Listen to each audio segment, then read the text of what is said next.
जम्मू कश्मीर विधानसभा के तीसरे चरण में क्या है हवा का रुख? पुराने इश्यूज है, घिसे पिटे इश्यूज है, इमोशनल पॉलिटिक्स है, वो यहाँ पे खत्म हो चुका है। किन मुद्दों पर जनता करेगी वोट? आपने देखा होगा लास्ट टाइम पीएचडी एक बंदा यहाँ पे केले बेच रहा था। जम्मू कश्मीर का विधानसभा चुनाव अब अपने आखिरी पड़ाव पर है। इस बार 1 अक्टूबर को तीसरे यानी आखिरी चरण का मतदान होगा। हमने एक्सपर्ट और सीनियर जर्नलिस्ट से बात की और ये जाना कि आखिर तीसरे चरण के चुनाव में हवा का रुख क्या है।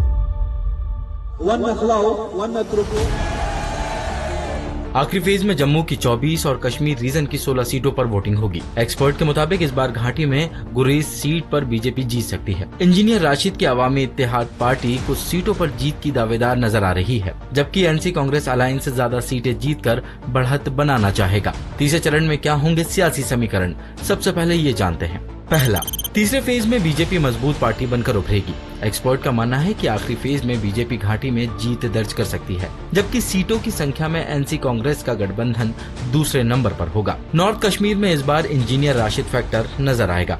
इसके साथ ही सज्जाद लोन की पीपल्स पार्टी और पीडीपी कुछ ही सीटों पर सिमट सकती है। एक्सपर्ट के मुताबिक तीसरे चरण की 40 सीटों में से बीजेपी 16 से 18, एनसी कांग्रेस अलायंस 11 से 13, इंजीनियर राशिद की एआईपी 3 से 4, पीडीपी 1 से 2, पीपुल्स कॉन्फ्रेंस 0 से 1 और निर्दलीय उम्मीदवार को 2 से 3 सीटें मिल सकती हैं। अब नजर डालते हैं इस फेज की सबसे अहम सीटों पर। गुरेज सीट पर कांटे का मुकाबला देखने को मिलेगा।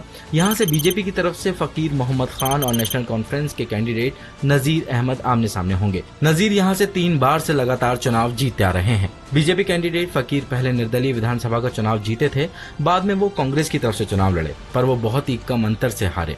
अब फकीर ने बीजेपी का दामन थामा है। अब बात उरी सीट की। यहाँ से एनसी कांग्रेस अलायंस की तरफ से सज्जाद शफी और निर्दलीय उम्मीदवार ताज मोहिउद्दीन के बीच कड़ा मुकाबला है। ताज कांग्रेस की तरफ से 2 बार उरी के विधायक रह चुके हैं। उरी सीट पर मुकाबले को लेकर सीनियर जर्नलिस्ट बिलाल फुरकानी का कहना। पूरा वीडियो देखने के लिए डाउनलोड करें दैनिक भास्कर ऐप।